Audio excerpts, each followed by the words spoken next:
Tomorrow, the Vancouver Canucks are playing off against the Nashville Predators in Game 1 of the 2024 Stanley Cup Playoffs first round series. Still kind of blows my mind that we're here. The Canucks are in the playoffs, baby, let's go! But what I wanted to do in this video was go over the practice lines because they were tweeted out at us earlier this morning by Brendan Batchelor. And I do want to go over some of the pairings, just talk about the chemistry that could be there, also go over some extra things that were posted on different parts of the internet. So, via batch, here are the Saturday Canucks practice lines, and most probably the lines that we're going to see tomorrow in Game 1 against the Predators. On the forward group, you have yourselves Nils Höglander, Elias Pettersson, and Sam Lafferty. Second line, you've got Pius Suter, JT Miller, Brock Besser. Third line, you have Dakota Joshua, Elias Lindholm, and Conor Garland. Fourth line, you have Phil DiGiuseppe, Teddy Bluger, and Ilya Mikheyev. Podkolzin and Oman are your projected scratches. On defense, similar format, Hughes Hronek, Susie Myers, Zadorov Cole, followed up by Friedman and Juleson. Now, it doesn't take a genius to know that this is pretty similar to how the Canucks were running in the regular season, aside, of course, the Winnipeg game to end off the year where they sat a whole bunch of their top guys. But this lineup, I think, has really gotten me thinking about Rick Tocchet. Because at the beginning of the season, even before the season, I'm pretty sure, back in October, September-ish, we heard from Tocchet that one of his main philosophies with the lineup was that he wanted to continue exploring the idea of duos. He wanted to have pairs, guys who play very well together, and thus you can shuffle around the third guy on the line as you see fit. We had ourselves some projected quote-unquote duos at the beginning of the season that some Canucks fans thought would make sense, but as the season has gone on, we've really started to see those duos present themselves in a very obvious way. I think on the first line, your main duo at this point is Pettersson and Höglander, because these two super suites have been very good together. There's a good complementary play style that Nils Höglander has. He's kind of taken over some of the all-around goal-scoring duty when playing with Elias Pettersson. Pettersson, of course, can snipe it once in a while, although it's odd that he refuses to do that as of late. But Petey and Höglander play well together. They have some good chemistry, they can make some good passes, they have good reads. Höglander's work ethic matches the tricky and deaky style that Elias Pettersson is able to execute, and when he creates space and Höglander goes into those open areas, yeah, that's when you start seeing goals get put up on the board. Sam Lafferty, of course, is the third guy here, and his speed, his tenacity definitely helps the pacing of the line, although, of course, skill-wise, you could say that Lafferty leaves a little bit more to be desired, but stylistically, I think this duo of Höglander and Pettersson is a pretty good fit. Second line, the duo is obvious. It is Miller and Besser. These guys have been all-American forward duos for pretty much the entire season, and they've been so good together. Brock Besser scored 40 goals this year. What more do you want? JT, of course, getting 100 points on the season is a pretty good bonus on top of that.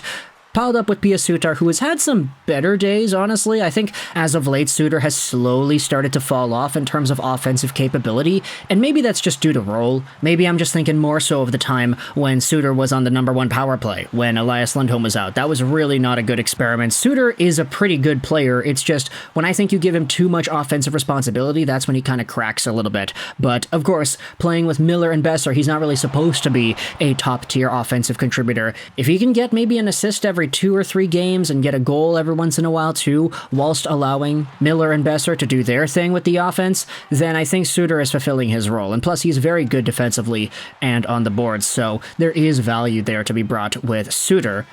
The third line, though, this is where things get really great, because with Elias Lindholm centering Dakota Joshua and Conor Garland, this line could very well be the Vancouver Canucks wildcard line. This could be their secret weapon. You talk about the Canucks center depth in the past when you had Pettersson, Miller, and Bo Horvat. I'm not saying that Elias Lindholm is the same caliber of player as Bo, but if you wanted to give that assignment of a third-line center to him, he fits the bill perfectly. He's not getting the most difficult matchups, he's getting third-line opposition, but you give him top-tier penalty-killing time and face-off winning duties on the power play, and Elias Lindholm can get that done. He plays well defensively, he's very strong off the puck, he can produce once in a while when he's really feeling the confidence, and I think part of the reason that we were so tough on Elias Lindholm was because he did not show off all too well with the Canucks upon being acquired. But now, this is exactly what we were waiting for.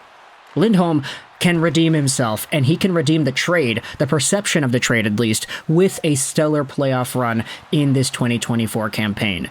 If the Canucks make the third round, and if Elias Lindholm is the penalty-killing, shutdown center that's allowing the Canucks to win these games, then all of a sudden, who cares about Andrei Kuzmenko, the picks, and the prospects? This will be a big dub for Vancouver. And then, of course, the duo on this line is Dakota Joshua and Conor Garland. These guys have been literally some of the best players the entire year. So strong on the puck, such great reads, they have such a good chemistry, and it was to the point that on the Our Hockey subreddit, this was posted earlier yesterday.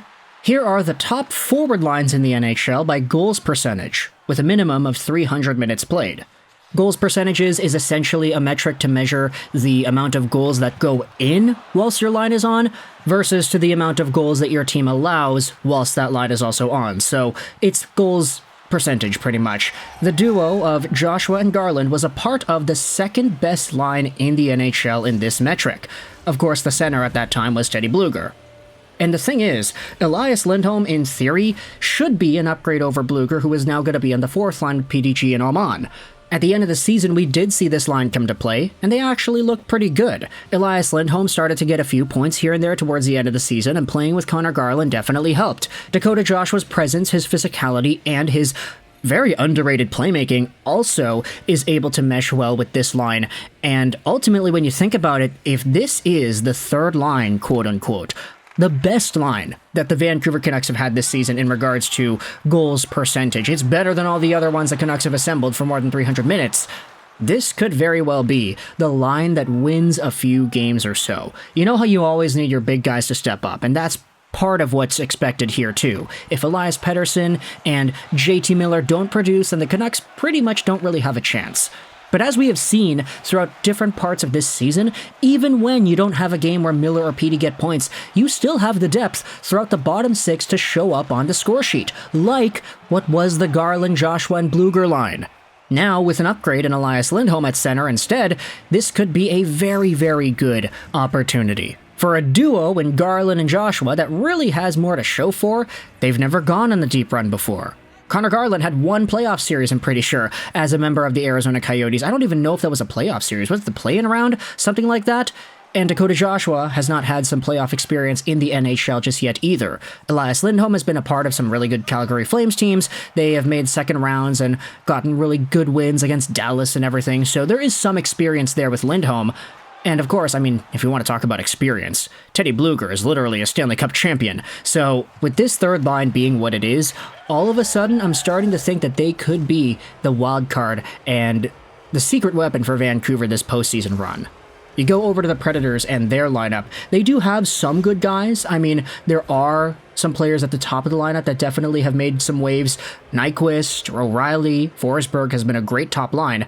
But the third line of Nashville, I mean, you've got Anthony Beauvillier, Tommy Novak, and Luke Evangelista. Now, I don't want to talk too much smack, but if Anthony Beauvillier is on your third line, we kind of understand that that's not really going to be too much of an effective line. I know they can produce points sometimes. I know Evangelista is a young guy, but hey, Anthony Beauvillier was on this Vancouver team too, and he was really useless. So on a head-to-head matchup, I think that the Canucks' third line is winning any day.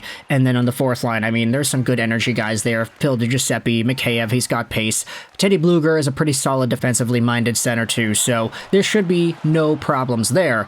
But you can let me know your thoughts in the comment section below. How do you feel about this third line and how I'm placing all the emphasis on this line potentially being the Canucks' secret weapon in the postseason? Elias Lindholm, Conor Garland, Dakota Joshua, how well do you think they're going to be able to play? We already saw that when Garland, Blueger, and Joshua was together, they were one of the best lines in the NHL, literally second overall in terms of goals percentage. But with an upgrade to see from Blueger to Lindholm, how well do you think they're going to play in the postseason? Now that everybody's healthy, now that everybody's in the lineup, this is the time to show off what they're capable of. Let me know your thoughts in the comment section below. I hope you enjoyed this video. And bye.